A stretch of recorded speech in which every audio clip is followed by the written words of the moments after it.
Okay, we are here at the Gladwin Coffee Shop, and Charlie and I are practicing our downs on a verbal, and I just want you to watch what I'm doing. She doesn't necessarily know the verbal command yet, but she is trying out the down. So I'm going to get her up.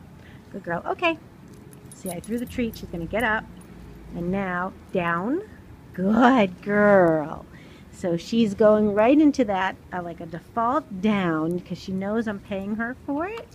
And so I'm using that, and I'm just getting her on that verbal command. Good girl. Okay, I'm going to get her up. Try to get her up. Here we go. And then just before she drops, down. Good girl. Nice job. Very nice girly. And this is the first day she's doing this, which is very exciting for me.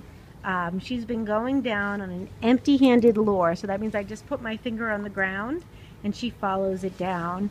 But this is the first time she's dropping into the down as a default, trying it out to see if it works for her. So I'm going to get her up. I'm going to show you one more time. So there you go. She's going to get up. Good. Charlie, down. Good girl. Nice job. Very good. Very nice job. Good girl, Charlie.